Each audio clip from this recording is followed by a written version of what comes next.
We are ready. I call the meeting to order. Good evening and welcome to the November 3rd, 2025 study session of your Ashland City Council. We have two items on our agenda this evening, the electric rate presentation and proposal and the ballot measure question. So we are about to head into that first agenda item. Councilor Bloom? Yeah, if I may. Thank you, Mayor. So I want to start by emphasizing that this isn't about questioning staff's work or the consultant's professionalism. It's about ensuring the council and the public have the opportunity to fully engage with what's being presented. In Ashland, our longstanding practice has been to publish complete meetings materials, including supporting studies, at least 72 hours before a meeting. For years, Ashland has treated this practice as establishing the expectation that the agenda and packet, including all relevant documents, are publicly available well in advance of the meeting. That expectation exists for a reason: to give both council and residents time to understand, ask questions, and to participate meaningfully. Under AMC 2.04.030, materials related to an agenda item are due to the city administrator's office, city manager now, in advance, which supports that timeline. And Oregon's public meeting laws, ORS 192.640, reinforces the principle that decisions must be made openly and on the basis of information that's available to the public. The League of Oregon Cities, an organization this council and our staff have long been active with, likewise recommends in its model rules for procedures for council meetings, Chapter 1, Section 5A, that a packet including the agenda and materials on agenda items will normally be available to the council at least 3 days before each regularly scheduled council meeting. That best practice standard mirrors our own local custom. And under Robert's Rules of Order, a custom that has been consistently followed becomes a binding procedure until the body formally decides to change it. Our city's electric director has noted that tonight's purpose is simply to review the draft findings and provide recommendations if we see any issues. But respectfully, how can we make those kind of informed recommendations when we're seeing the study for the first time live in this meeting? We don't get paid $900 a month to wing it. Our job is to represent the community thoughtfully and responsibly, and that requires time to review and understand the data before we're asked to comment on it. Because this draft cost of service study wasn't included in our packet, we're being asked to engage in a complex and consequential topic, one that directly affects ratepayers, without the preparation time and transparency and due diligence required. I believe it's in everyone's best interests, council, staff, and the public, to postpone this item until the full study can be distributed and reviewed. That way, when it comes before us, we can have a far more productive, informed, and transparent discussion. So with that in mind, I move that we postpone this presentation and discussion until such time as council and the public have received the full cost of service study in advance by either the next study session or a special meeting if deemed necessary. Second. So, Councilor, you've I've spoken. Councilor Sherrill? Yeah, it just makes sense that something this big that's going to affect everybody, every single person in the town, that we get a little bit more maybe time. I don't think it's going to affect how we look at it. Just looking back at some recent studies that were really controversial that came out, and it was the first time that they were reviewed here, I think to give a little bit more runway isn't going to hurt anybody, and I look forward to discussing the topic soon. Mm-hmm. Councilor Hanson? Yeah, thank you. I certainly would like to have a little bit of a reminder as to the material that we've previously received, and then the agenda moving forward with the information that we have tonight. I mean, as a study session, I'm comfortable getting this information in real time, but were there subsequent informational sessions we're going to we're going to have, or was this the end before it got presented to first reading for the regular business meeting? So I guess that's a question to staff is, Councilor, do I understand your question being, if we receive it for the first time this evening, will this council have the opportunity after Right. being able to kind of think on it to come back and provide guidance, or is this the only chance we get? Right, yeah, I'm from Councilor Bloom's pre-scripted presentation there, I'm sure that he has more information about it than I do. So I'm just curious, like, what moving forward, what is the plan? Thank you. Yeah. So the plan was to present findings tonight, get any instantaneous feedback, maybe give council some time to mull it over from what findings are, to prepare the first draft report. So basically what Mike and Mark were going to present tonight was spreadsheets, some slides, findings from our financials and forecasting. Get your first take on it, any feedback, any big swing adjustments you might want to see, how they would model out, and then come back with those in a draft report at council's discretion, whether you want it at a business meeting, a study session, or as a resolution, if you're comfortable with it. That would be a council type decision. Councilor Hanson, a follow-up? Yeah, thank you. Yeah, so if we're analyzing some information and giving you our feedback at first blush, then I do not support the motion. Let's go ahead and provide that information so they can move forward and give us the report. Councilor Duquesne. Thank you, Mayor. I have to agree with previous council recommendation, Councilor Bloom and Sherrill, because this presentation is presented to us. It's not in the packet. We will see it. Then we will take it from there. I believe that all information needs to be presented in the packet so that our constituents can see it, we can see it, one page, and then we're going to look at a presentation and make decision tomorrow. No, I know that's not what we're doing tonight. But the presentation, I believe, should be in the packet. The packet needs to be whole. So I do support the motion. So any additional questions? Yes. Coun- Question, but I've got. Councilor Kaplan. Yeah, I've got a question. So I heard Councilor Bloom read some council rules on this. I recall not too long ago, maybe it was actually this year, the beginning of the year, because Councilor Nauer was here. We received a packet that was about the same as this packet. It just had nothing in it. Just said that there was going to be a discussion of it at a study session. Had nothing to do with electric rates. It had to do with something else. And I objected to that. Said that I wanted to have information, and I didn't know. I hadn't done my homework like Councilor Bloom had done to see that there was actually rules on that. But I asked this council to postpone it until we could do it, and I was the only person. Nobody actually followed me on that. At that particular time, the rest of the council felt that they would be willing to go forward with the discussion without having any material in the packet. So, if there's actually rules on this, or is this just council whim? Go ahead and your mic's not on. So we do have the definition of the study session in the AMC, which is for council members to receive background information and recommendations from staff or invitees with expertise on city business to ask questions, discuss options, and express their individual views on matters to be subsequently voted on at regular or special meetings. So I guess, perhaps we need to define that the study session is actually the packet. Well, and I think part of this is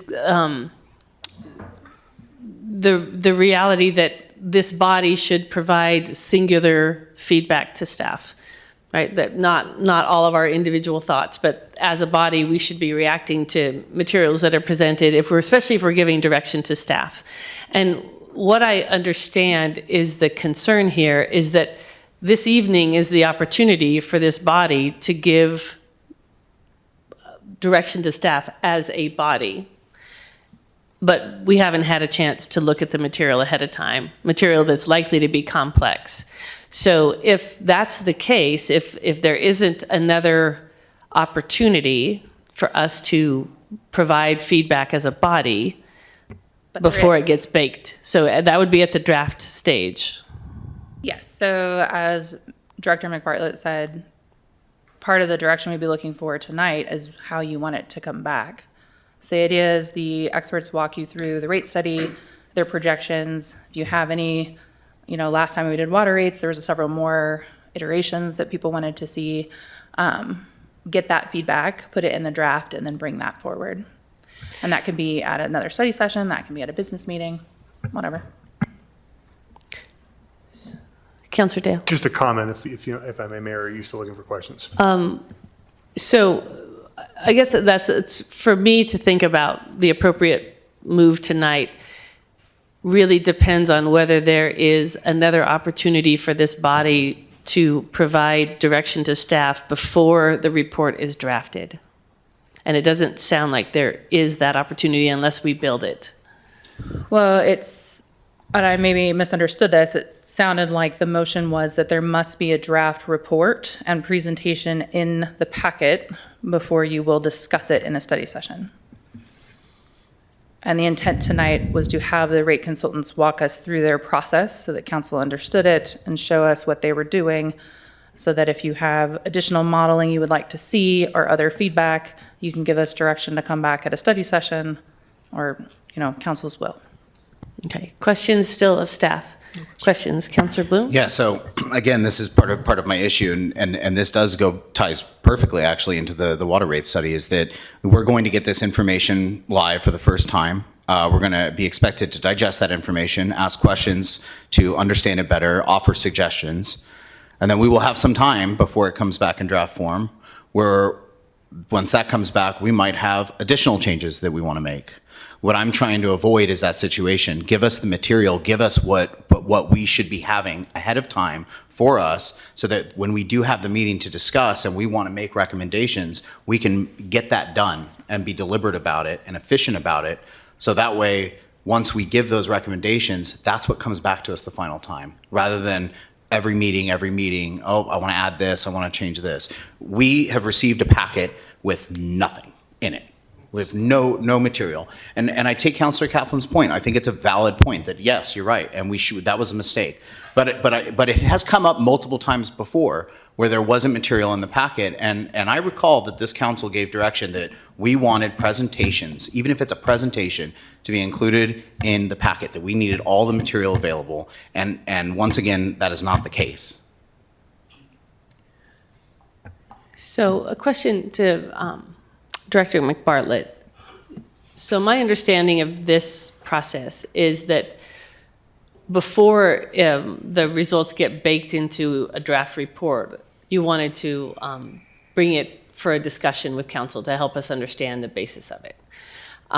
If we go down this path and we require a draft report before we have a deep discussion of it, does that limit the ability for this body to introduce new ideas or structure into that process? I don't think it would limit it. I think it would lengthen the process and maybe it could have some increased costs with the consultant. I'm just speculating there, though. I think I have a question, Mayor. Yeah, Councillor Duquesne, a question? Yes. Thank you, Mayor. Councillor Bloom kind of focused on what my thought was. Yes, I agree. We need 100% of the information in the packet, whether it's a slide presentation or whatever it is. I think that having that information, it's good for council, it's good for the community, and we as council can be more prepared because we know what's coming in front of us.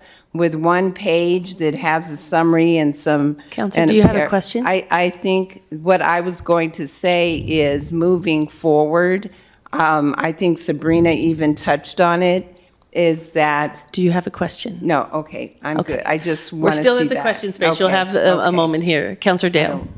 Thank you, Mayor, and thank you, Tom, and I really do appreciate all the work that you and the consultant put into this, I'm sure. Let me pose a hypothetical to you, and I'm asking Sabrina as well, so obviously feel free to defer. Again, the issue that I would have is let's assume that this council gave no direction, just got the presentation, ingested it, looked at it, so forth, but then made zero direction. What would the next step be, I guess you would say? Because I think what I worry about is I'm not going to be able to be making decisions and giving direction while I'm trying to do math in real time with numbers I haven't seen. So I, for one, speaking for myself, am going to give zero direction tonight, even though I would watch a presentation. The issue, though, is if the next time we see it is at a business meeting where we have to make a vote, is there any in-between step there? That's what I worry about, because if we're voting on it, that would be kind of a final draft. I feel like we're missing a step here. Well, I think that would probably be on council's direction to whether they want to see it at a study session or a business meeting. So a second study session is what you were thinking? Like I said, up to council's direction, after they saw what they see tonight, how comfortable they felt with it, if they want to see a report at a business meeting to be discussed and moved on, or if they want to see another draft at a study session to move on. I think that's more of a council and city manager type of direction. Thank you. I appreciate it. So that Thanks. would be an option, is to receive, go ahead, Alyssa. The consultant is on Zoom and is requesting to address council. Is requesting to what? Address To address council. council. Okay, that would be helpful. Let's go ahead and do that. While he's coming on, I just want to clarify then that we could receive the presentation this evening and put it on another study session, at which point we would have the written materials that accompany this evening. And I would imagine that we could get out the presentation in complete to council by the end of the study. That we received tonight. Yeah. Okay, thank you. Mr. Beauchamp? Part of the reason Hold up just a moment. Can you turn it up a little bit? Yeah, there's a motion on the floor, just so you know. I do know.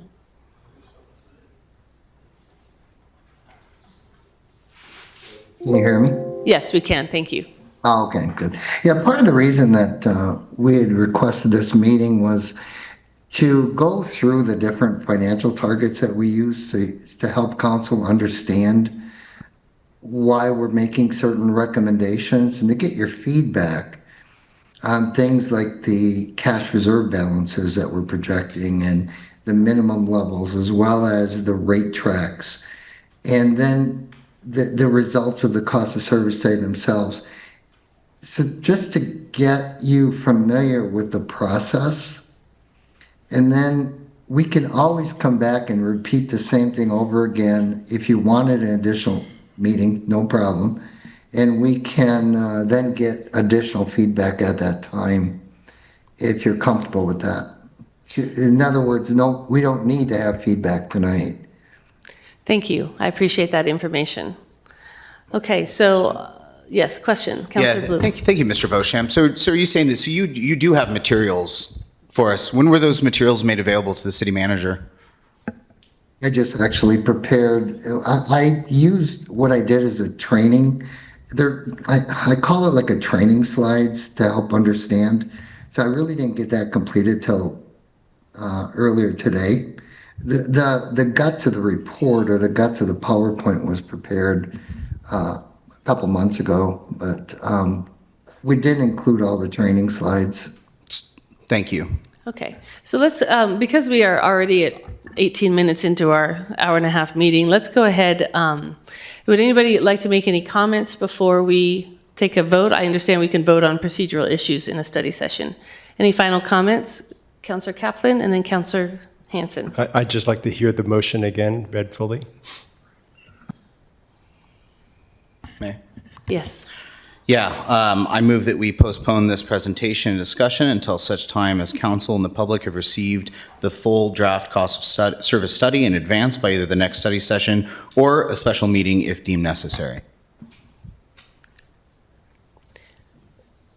So that would mean not just the presentation that they were planning to put forward, but the full draft. Well, as Mr. Beauchamp just said, that they actually have the rate study, they have those metrics, those numbers. He just confirmed that there's more information than just a presentation. So I think that actually increases the importance of us being able to process this before we have a discussion tonight. Okay, Councilor Hanson. Sure, yeah. I just want to reiterate, if the consultants need our input, similar to the water rate study, and we're all here and we have the forum to give it to you, I'd be happy to spend the time to give it to you. If we're waiting for a presentation and we want to get the materials in advance, I'm fine with that too. But if you need our input, I just would like to reiterate, we're here, we can give it to you. And then I would expect that we would receive information as a presentation in a packet. So let's go ahead and vote on the motion on the floor. Oh, Councilor Sherrill. Yeah, thanks. I just wanted to say thank you for putting this together, and this is not, my position here is not to disrespect your time or your expertise or your material. I just want to reiterate that when I see something in the packet that's going to increase the cost for the constituents, and we're supposed to be asking good questions, and I haven't heard from the people that I work for, that's the only reason I'm going to ask for a little bit more time, so I know what I'm getting myself into, so thanks. Roll call, please, Alyssa. Sabrina, do you know if it's roll call or ayes for study I session? think you just need an aye, and I think a point of clarification, the report is not done. There's spreadsheets that have been run for the cost of service study. So that's something for everyone to keep in mind then, is that the draft report is not ready, and we wouldn't see anything until the draft report is done. Okay, so it'll just be all in favor, say aye and raise your hand. Aye. All opposed? Or, I'm sorry, I wasn't voting. I was just indicating to vote. All opposed, raise your hands. Okay, so we will postpone that, this presentation according to the motion. Thank you, Mr. Beauchamp, for coming to this evening, and looks like maybe Mr. Johnson. We will be in touch, the city staff will be in touch to set up the next time that you'll come and see us. Thank you very much. And we apologize for the inconvenience. That's okay. It's no problem. Whatever you're comfortable with. Just want Thank to do you. what's right for you. Thanks. Councilor Kaplan. Yeah, Mayor, what's the procedure for us to be clear about what we expect to, in terms of backup materials or preparatory materials for a study session? Because as I said, we received a background staff report that was equally thin, and there was no objection from members of this council, including many of the members sitting here tonight, to going forward with that. And then today, this council, on the other hand, instead of going forward with just a PowerPoint presentation or background material, this council requested to see the entire draft report. So that seems to be much more than we see in many other cases. So it just seems to me this council is being very arbitrary and not considered in what it's asking for in order to support decision-making in this study, in a study session. Not even decision-making, it's just understanding and learning in a study session and giving staff direction. So I feel like we need to have a process for being clear about what we expect going forward, because otherwise it's just catch as catch can. It hits me one way, I think that we have too little information. Next time it hits Councilor Bloom, he feels like he's got too much information. We're just not getting anywhere. Can I speak to that? Just a moment. I think what we have is a circumstance where we've been asking for a couple of things. We've been asking to be brought in earlier in big decision-making processes before things get completely baked, because at that point, it's very difficult to ask for new elements, especially if we're working with a consultant. At the same time, we want to have full information about what it is we're looking for. And I think that we're in a tension point between those two things. But this is not, we did not put on the agenda this evening that we would be talking about this. So this comes back to a question of, do we talk about this now, or do we move on with our agenda and then set a time to talk about it?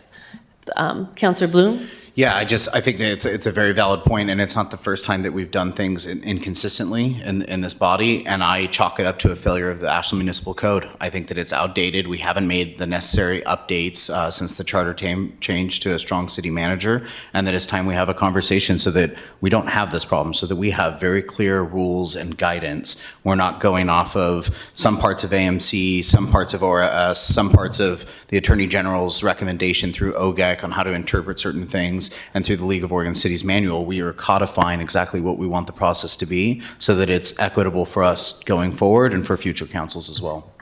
Councilor Duquesne. Thank you, Mayor. I agree. I appreciate what Councilor Kaplan brought up. We need consistency so that our constituency, ourselves, we have all the information that we need in front of us before we make decisions. So the consistency in what's presented in the packet, I think, is very important moving forward. And I agree that we need to take a look at those codes and bring them up to date, to current. Councillor Dale. Thank you, Mayor. Yeah, I'll speak to this as well. Thank you. To earlier comments, is it inconsistent? Yes. Is it arbitrary? I think it's anything but, at least speaking for myself. I feel like saying it's arbitrary would possibly discount the fact that that we haven't learned from our mistakes. I try to be extremely deliberate about decisions that are made here, and I'll be completely forthright when I realize I made a mistake. And it's quite possible that I did with that. But the issue is here is, I've learned from previous sessions like this, and while I understand the ability to possibly, listen to a presentation, I just, knowing what I know now and gone through enough of these personally, I just think that this is too important, and there are too many moving pieces, and there's too much to understand and to process and to run through. I just can't imagine that we would be providing, maybe I'll just speak for myself, I would not be providing any valuable data whatsoever. In fact, I could be making the situation worse, and that's not a risk I want to take with this. Councillor Sherrill. Yeah, I agree with what I've been hearing about consistency and an SOP or some kind of operating procedure of how we're doing this. But anytime I see fiscal impact and I see a rate increase, like, we need to get our hackles up and we need to get out ahead of that. And we need to understand that people are going to be looking to us. They're going to be emailing us. They're going to be stopping us in the grocery store. And I think we need to put a red flag on anything that has an increase and try to over-explain it, put it at the top of the website, put it out in social media. We need to get out ahead of that, because if people see this for the first time and we've already given some kind of direction, I think we're going to be playing defense the whole way from there. So that's my view. Councillor Hanson. Yeah, I don't understand why, if the consultant asked for our input, that we would deny that. The report isn't ready. They're just looking for direction to save time and efficiency for staff. So I'm confused. I think this is about something else. So I wish us all the best of luck to get over this and to the next thing, but it's rather embarrassing, actually. So I think there's a couple things. In my time on council, it has not been uncommon to have little information for study sessions, to see something for the first time at a study session in a presentation where there was really very little in the packet. It's typically done to have that earlier on conversation, to read people in, and we've been asking to be read in early on things that are particularly important. We've flagged that rate increases are those kinds of things. I would like to see us get more clear in terms of direction to staff, because what we've just done now is we've said, well, wait, now we don't actually want to see it until it's further baked, because now it's not coming back until it's a draft. We're not going to have a presentation in a packet and have a study session with that packet when we still have more of an opportunity to influence what ends up in that report. And so I think the way I see this is that staff is trying to bring us into a conversation earlier. And maybe what we learned by this evening is that even when that's the case, we do at least need to see some of the spreadsheets, some of the background information, some of the, some basic elements of what that discussion is going to be and what some of the high-level highlights are. But I think that's a decision for this council to get very clear about what direction we give to staff and what we expect, because I don't ever want us to be in this situation again. I agree that it's good to have information ahead of time. I also agree that we have wasted people's time tonight, and we have put our staff in a difficult situation. So let's think about what that looks like and what process this council will go through to make sure that we are giving staff the guidance that they need so that they can give us what we need at different points of these processes. Sabrina. I think another thing to consider is we often don't dictate the consultant's process. So tonight they wanted to give you an electric rate utility 101, so you would understand what you're looking at when you look at the rate models. But for example, we have ODFW coming in March to a study session. I cannot dictate that they present a report on deer when they come, so they are just going to come and give a presentation. So I think it's important to get clear about what council's goal is with study sessions, because we're not asking you to make a decision, we're asking you to listen and learn often and process. And so with something like rates, I agree, it should be multiple levels of conversation, and bringing you in early to get ahead of it so you can understand how it's done and see what's being considered and how it's modeled so you can have that conversation at the grocery store is important. Instead of throwing a report out that dictates here is the rate that is recommended, at the end we will bring it forward for a vote next time.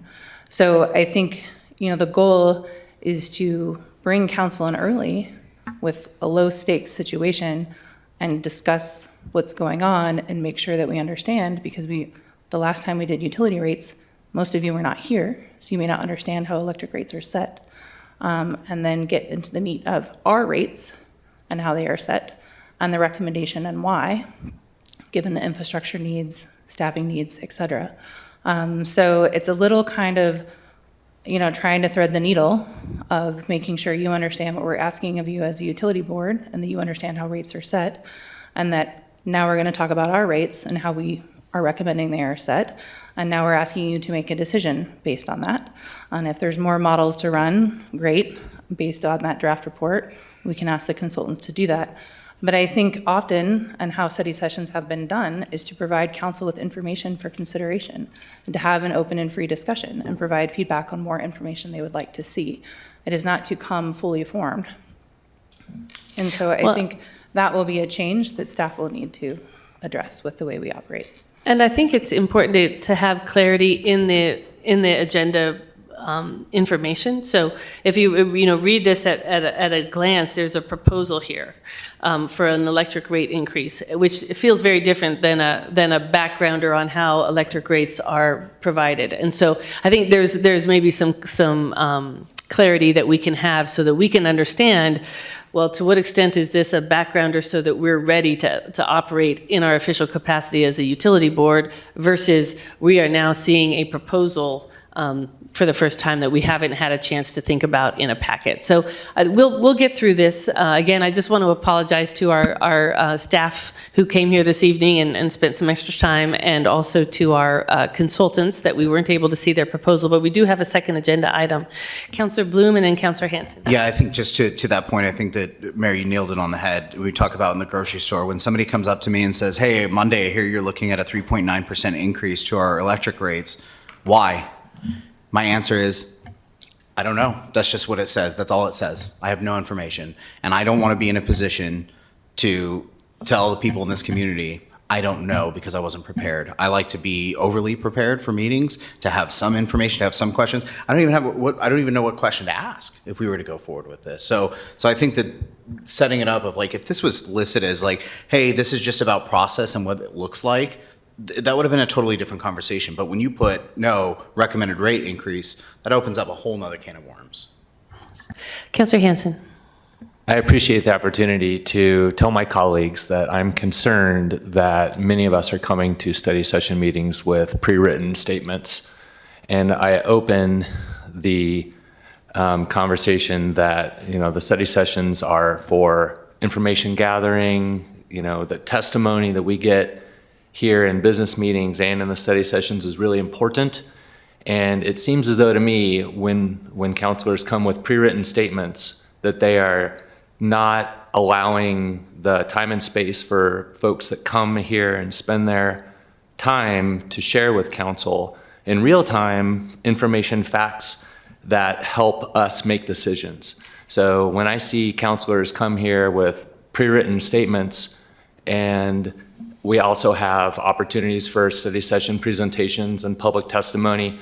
We're not taking into account the public process, and we're circumventing that, and we're not keeping ourselves with the most open minds that I think we can have. Case in point, if this had gone down a different way, I think, and we had heard the consultants, perhaps Councilor Bloom wouldn't have made this motion, because we're here actually to get a rate study 101 and not what was alluded to in his opinion in the packet.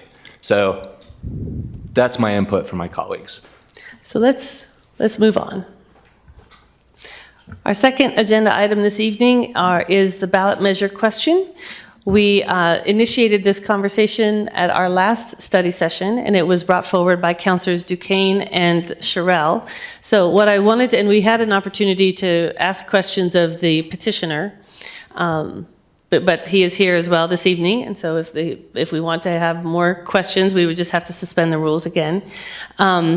Councilor Duquesne and Councilor Sherrill, would either one of you like to kind of tee up the conversation that is in front of the council this evening? Right, well, I did not write anything up to be prepared to tee this up, but the information that's in front of us is something that I feel would be beneficial to the ratepayers in the community in Ashland.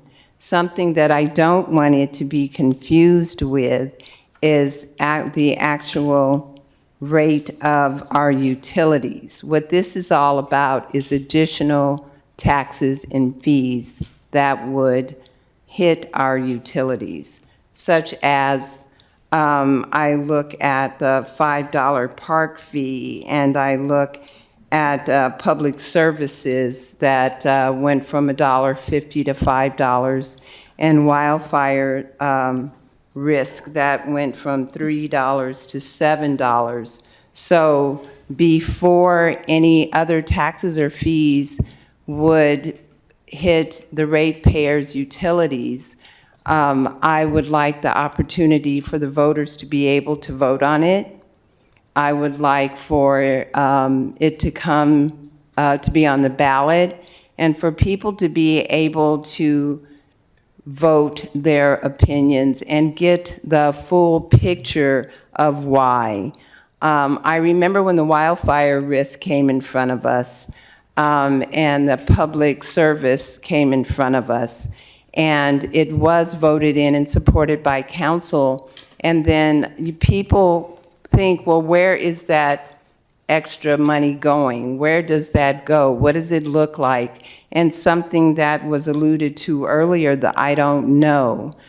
I never want to be in a position to have to say I don't know. And when I don't know, I'll go find out, because all of this adds up to some people. It's like, oh, it's $3 more, it's, $7 more, it's whatever more. It all adds up at the end of the day, because this is in addition to what people are already paying. So as a city councilor, I would like to see this adopted by council. The council has adopted other measures, ballot measures in the past, and it's in our purview to be able to do that. So I would like to see this body adopted, and if my colleague has any more input, I'm fine with that, and I'll be done for now. Go ahead. Thank you, and thank you, Councilor Mayor. Sherrill. I would just like to say that it's important that this body is able to move fast and be nimble like a speedboat and make quick decisions when needed. And I realize that other processes can turn slow like a battleship. I don't have to agree with something. I think this measure will be on the ballot, whether we decide to put it there or not. And I think that this is another high-ticket item. Again, rate increase, something that affects every single person here. And I think that our community deserves the right to vote on that. I also think that our community deserves the right and the responsibility to take accountability when we get things wrong. And to share that via the voting process is really important. I don't know that I would support this when it comes to the vote, whether it be in special election or a November election, but I definitely support putting this on the ballot, and that's all I have to say. So are there, oh, go ahead, Councilor Duquesne. Something that I wanted to touch base on too that was brought up is that this would be on May or November. It's not a special election. There would be no additional cost. And I do believe wholeheartedly that the ratepayers should have the opportunity to vote and to have the buy-in on what's happening in their utilities.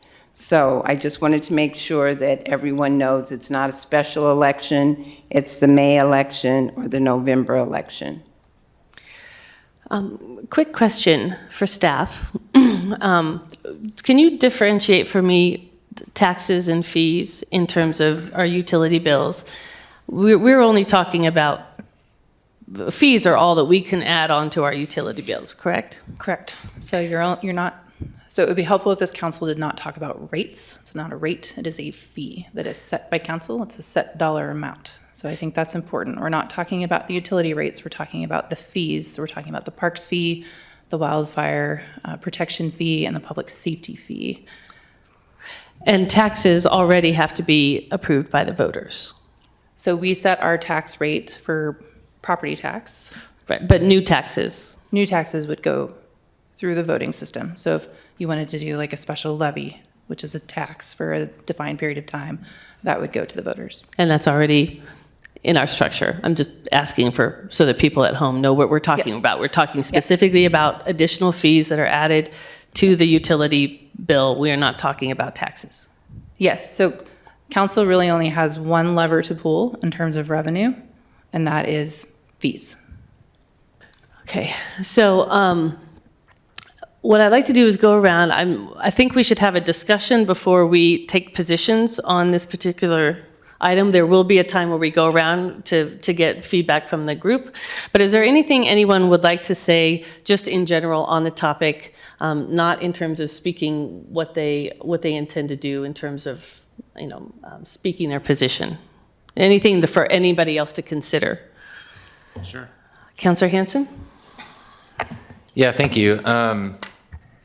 What was it? October 20th, we had a study session, and we got some testimony, and we heard from the ballots drafter. In fact, he was given ample time to go through the ballot measure. And since then, we've had a couple weeks to think about it. And some of I think it's great in a democracy that we're here talking about how does our community deal with fees, and how do we as a city deal with the fees. So I would like to thank the author and everybody else for the discussion. I think it's healthy. But I get concerned when I think about things going to the ballot, when I look at our last attempts at ballot measures. There was disinformation campaigns launched by the author of this ballot on both the food and beverage initiative, as well as a wastewater treatment initiative and the parks initiative. And there is, I think, too easily an opportunity when things go to the ballot to present disinformation.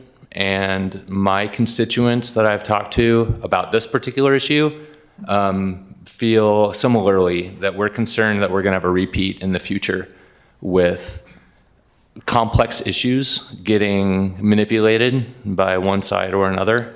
Whereas in a representative government, we've been elected to do the job, to analyze the information, to work with city staff, and to listen to our constituents and to do our best. So although I love the discussion and I appreciate the concern for increased fees, my main issue that I keep coming back to is that I just feel that we have some recent examples that if we were to kick the can and pass the buck to the voters on these issues, that we're going to run into problems, and that we as a council are going to have to undo very good intended poor work by our community. Counselor Dale? Thank you, Mayor. Yeah, let me follow up on that. I appreciate that, Councilor Hanson. I just want to caveat my comments by saying that for the purposes of this discussion, I take no position on the content of this potential ballot measure, the issue, and I take no position on the intentions or the motivations of the petitioners and those who signed this. For me, this is completely about the process. We spent the last 40 minutes wading through, as Councilor Kaplan rightfully said, inconsistencies, because we don't have a defined process, and we are working to figure that out in real time. We have a retreat that's coming up that we will certainly be addressing things like code and updates and procedure, and rightfully so. Conversely, this issue is crystal clear as far as I'm concerned relative to process. And what I'm thinking about is this process, like we're seeing at higher levels of government, completely understand wanting expediency. I get that. I want to go fast too. But I think in many cases in government, going slow is a feature, not a bug, because that allows us to try our best to get it right. In the private sector, the market punishes you if you get the decision wrong. In the public sector, if you get it wrong, it's taxpayers that have to pay. And so I want to make sure that we measure twice, cut once, or measure 1,100 times, or however many of the votes that you needed, and get this right. And the one thing that's on my mind is I am worried about a slippery slope of how this will set precedent for how it will work in the future with future councils. And that's just something that, while I understand, this is a process for a reason, and it is codified and there is precedent. Thank you. Counselor Bloom? Yeah, thank you. Yeah, I mean, I spoke at length about this at the last meeting. And I prepared a written thing that I put out in the paper. For me, this is about regaining trust with the community and showing in good faith that we're willing to have this conversation, that we're not going to shy away from it. We're not going to be afraid of this conversation, that we're open to having it. I've been very open about my stance on this ballot measure. I will be voting no, and I will campaign against it. But I do think that for me, this is a decision about showing leadership and showing trust in the community. And a lot of the comments that I get from people in the community are, Jesus, just get over with it and have the conversation, debate it and fight it out. And I think that, whether we put this on the ballot or they get the votes and put it on the ballot, there's going to be disinformation. I mean, that's just natural in campaigns, and it's not from one side or the other side. There's some people that maybe spread disinformation intentionally. Some people just don't have all the information. Well, it's our responsibility as leaders to make sure that the proper information is out there. And the way we do this is by putting this on the ballot and making sure that we're out front talking about the implications that the negative implications that this would have on the community. So that's my 2 cents. Counselor Kaplan? Thanks, Mayor. I think I appreciate Councilor Dale's comment that this is a matter of process and this matter of substance. I think for me it's a little difficult to separate the substance from the process on this, because I think there are grave defects in the way that this ballot measure has been worded and is being presented, and maybe people will sign the petitions and put it on the ballot, and that defective language, in my opinion, will persist. I pointed out a defect last time with respect to the inflation adjustment, that this ballot measure, if approved, I believe, and our city attorney seemed to confirm, would overturn that council decision to adjust our fees for inflation, because we don't, in fact, increase them very often. We increased 2 of them this year and added a 3rd one. That happened. That's a decade kind of event. That doesn't happen all the time. So I think there's another defect. I'm looking at my utility bill now on my phone, and I see that there's something else. We talk about a fee, and I appreciate the clarification of, are we talking about fees or rates? There's something called the street user fee, single-family residence in my case. To my mind, that is called a fee, similar to the way language has been placed on these bills for other things, like the wildfire fee, which was called 3/4 inch water meter or something. I don't think it's a fee. I think it's actually a rate for, but because I'm not aware that we've ever considered that. So I think that needs to be clarified as well. Is that also going to be subject to this control, to this regulation?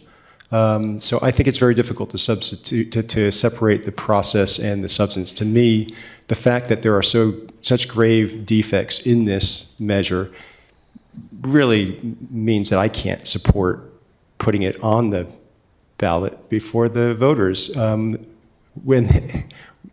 as the best possible approach. I think a different ballot measure that didn't have these defects, I could imagine that. But a ballot measure that has these defects, I wouldn't be able to support. I don't think you can separate it so easily. Councillor Duquesne? Thank you. I appreciate what everyone has said.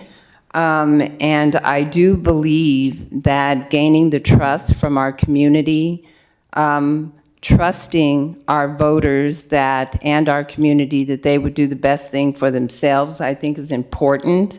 And giving them the opportunity by putting it out there on the ballot, to me, is the best thing to do. And when it comes time to information, whether it be 100% true or not, I believe it is our duty to give people the truth about the pro and the cons of this.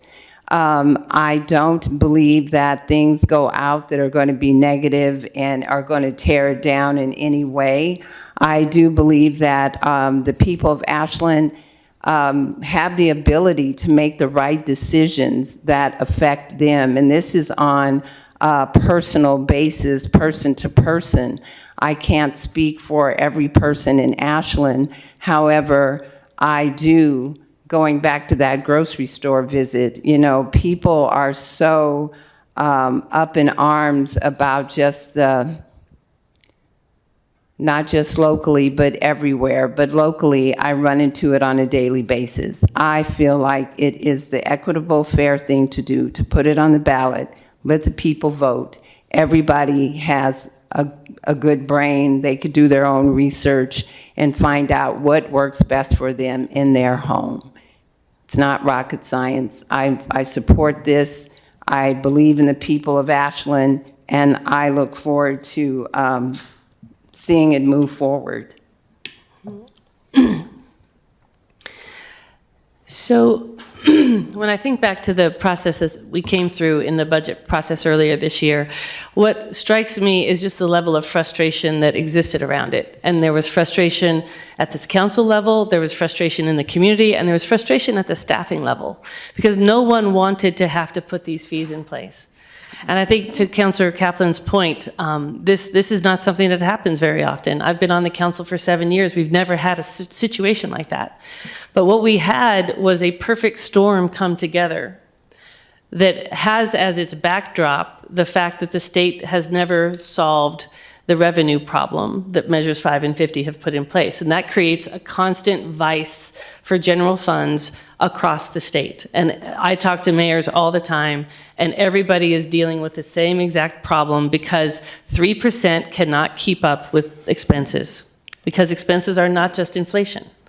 When was the last time healthcare premiums only rose by 3%? So there is a constant pressure, a downward pressure on our general fund that we have to deal with. And community by community is dealing with them in many ways the same way we have done, and that is through fees. What was really frustrating about, some of the other elements of that were that we had such incredible material cost increases coming out of COVID, and also the inflation that happened over those couple of years. And it all came together in one place in our budget without a whole lot of warning. And part of that comes back to having had to, put our staff back together, as many municipalities were doing from attrition that happened during COVID. And so we didn't have the lead time on those decisions that we all would have wanted. And we didn't have the ability, because of our timeline to pass a balanced budget, to have that deeper conversation with the community. But one of the things I was really proud of this council for doing is putting a time limit on the new park fee, to say, let's give ourselves some time. Let's not cancel a bunch of programs and projects that we will have a very difficult time building back up again, but let's give ourselves the time for that deeper conversation to say, what are the other revenue possibilities? What are the expense reduction possibilities? And what are the service levels that this town really wants? And are there things that we can cut that maybe aren't going to be a big problem for the community? And we can have some time to go through that process rather than making very quick, very uninformed cuts. So I think that given the circumstance we had, that this council moved through it in a really appropriate way, and that what is proposed here in front of us is an overcorrection from a singular event. That being said, there is an important through line here that I think that the council should address.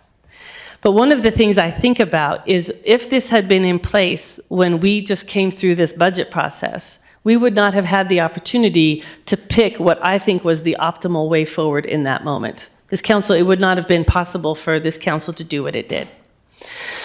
So if this council chooses not to put this ballot measure forward, what I am going to recommend is that it instead goes down a path of creating an ordinance that creates a structure by which any fees that are new fees, or any fees that are bigger than the inflationary increase that council has put in as policy, or any difference to that council wants to put forward, has to go through a specific and rigorous public engagement process. And the kinds of things that I'm thinking we could include in there are things like notices to all households, that this conversation is starting and that and how they can participate in it. Public hearings that are specific to that particular issue. So public hearings that are not just tacked on to a business meeting, but they are special presentations and events in the community. That there are things like online surveys that are done to collect information. And that there is a specific amount of time that the council cannot move through it faster than. So maybe it's a 3-month type of time frame that says, this is the process that we will go through so that the council has done the full job that it would want to be able to do. If we have something like that in place as an ordinance, it will help us probably, with that issue spotting element of it. That says, we know that if we are in fact going to propose a new fee, that it's going to take some time to get there, and we build it in. We will be able to build it in for exactly what Councilor Dale said, the reason that you brought forward, Councilor Dale, and that is that we are already working on the other process of financial forecasting so that we don't end up in a situation where we don't have enough time to do this. So in my mind, there is something to correct here, but in my mind, this ballot initiative is not the way to correct it, because it takes away the council's ability to have the flexibility to move when it needs to move. Councilor Duquesne. Mayor, I appreciate your suggestion and what you put forward. But when I look at the results from surveys, and I look at the people who are really working 2 and 3 jobs to keep the lights on and food on the table, they don't read the things that come in the mail. They don't look at the website, at the city's website. We have people who are rent burdened, food insecure. This is what hits them on a monthly basis, and they don't have that time to take a survey, read a survey, look what comes in the mail. They pay it with their fingers crossed and they move forward. So I don't think that putting that type of initiative forward would would be any way of getting closer to a solution to what's in front of us right now. I would, go ahead, Councilor. Yeah, thank you, thank you. Yeah, I couldn't agree more with you, Mayor. I mean, I think that it's fundamental that what we have is a complete breakdown in our process in Ashland Municipal Code, as we talked about earlier. I think it's severely deficient. We had a charter change, we moved to a city manager form of government, and we never went and actually changed the code to address that. I think that if we could demonstrate to the community that we want to have that conversation and we actually pass ordinances to change the code so that there is more transparency, there is more authority for council. I think also talking about the financial forecasting, changing the way that the budget is done so that council has much more involvement. I think that that's how you win at the ballot box when this comes to the voters, is showing that, hey, we hear you, and before this vote comes up, these are the changes we're going to make so that we're never in this position again. And we're showing you by codifying these things that you can trust us moving forward. So since we are in a study session and we are not voting, the way that we will determine if we have any specific, well, we will determine what the direction to staff is by going around. And what we are looking for is an answer of yes or no. Yes, you would like the council to put forward the proponent's initiative so that they wouldn't have to collect the signatures, or no, you would not like the council to put forward the proponent's petition or ballot initiative. Okay? Who would like to start? Councilor Duquesne. I will open up by yes, I would like the council to adopt this ballot initiative. We can just go in or popcorn. Councilor Bloom. Yes. Councilor Dale. Thank you, Mayor. The short answer is no. I just want to add that I hope all 7 of us, in fact, I know we do, have December 1st circled on our calendar, because that is where we are going to really find out how good we are at and how much progress we can make. That is an incredibly important date that will not, that we are not going to underestimate. Councilor Sherrill. Yes. Councilor Hanson. I'm not going to be supporting this. May have a minute as to expand. Sure, other people have taken a bit of time. Yeah. We have time. I appreciate that the ballot measure was read entirety by its author. I know that there is already some support for this ballot measure, and I understand that there are a lot of very well-intended, smart people concerned, and I can appreciate that. And I love that we're discussing it now, and your ideas are interesting, and I'm open to them all.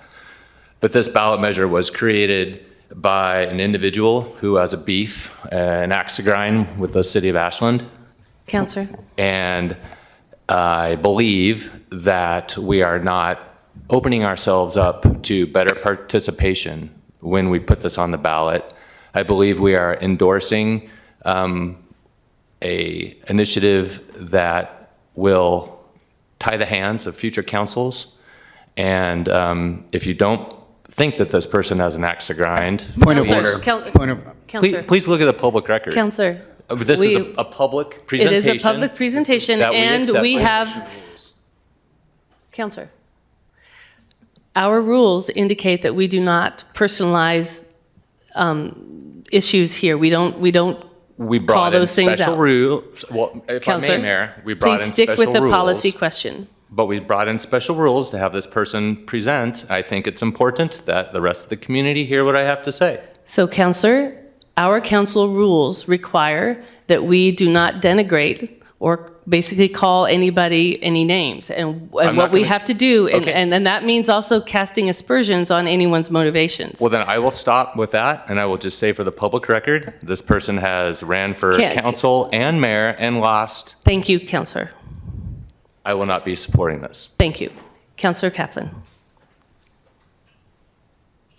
Yeah, I'm not going to support this either for the reasons that I stated. I don't think we can separate the process from the substance. I think there's defects to the way this is drafted. I would be open to alternative approaches, and I appreciate the approach that you put forward, Mayor, as a way to achieve many of the same objectives without suffering some of the defects of the drafting. So it comes to me. With what I said a little earlier, I think it won't be a surprise that I do not support the council putting forward this petition from the council.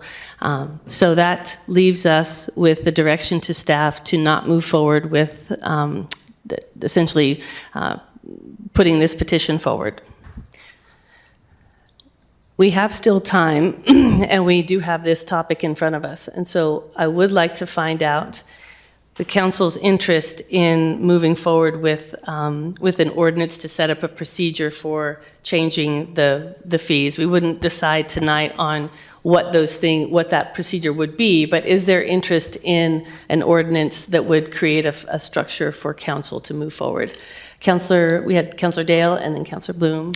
Thank you, Mayor. Yeah, and I would just continue to focus on our December retreat and our financial modeling. I think that will be a natural outcome of that, depending on how we land, which I hope is very positive. And while we may not dive into it at that meeting, we may not have time, but I think we'll set the groundwork for the structure to look forward with that. So I would certainly be open to putting that post December 1st on some sort of look ahead study session to discuss. Councilor Bloom.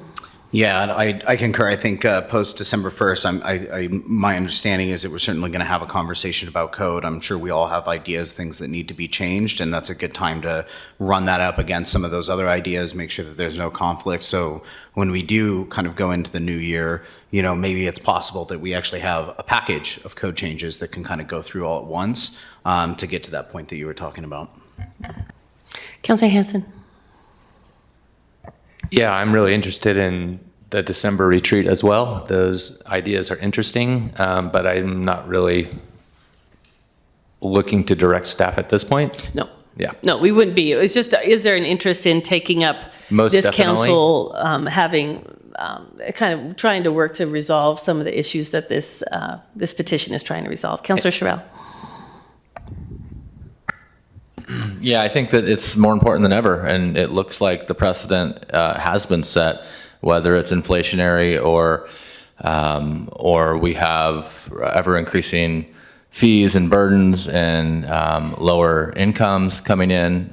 If we look at our long-term financial modeling, we've got reserves going down as expenses are going up, inflation's outpacing what we see in the near term, at least from what I've seen. So I think we're going to see a lot more of this. It's not like, oh, it's just recent that we've done this a few times. I think every year we're going to have to make really hard decisions, and we're going to be looking at a lot of fee increases, and I should say that for fee payers.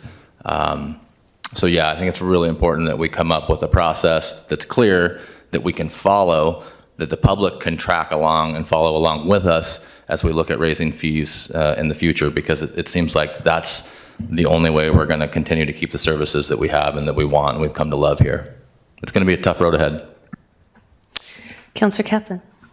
Yeah, I'm not quite as pessimistic as Councilor Sherrill about the fiscal outlook, and I do look forward to some good forecasting. I think that there are a number of levers that we have to be able to pull in terms of service level changes, in terms of other revenue opportunities. So I look forward to December. I fear that by focusing on December 1, it's kind of puffed it up to something that's going to be so impossible to be, to satisfy all of the hopes. That'll be too much. But I think it'll certainly be a good opportunity to start to, get a handle on some of the forecasting, and also our directions on some code changes. So I'm certainly open to taking up this level of being more deliberate than I think we were able to be in the budget process this past spring when it comes to balancing our budget. Councilor Duquesne, did you have any thoughts about this? Are you interested in us having the ordinance discussion to create more of a protocol?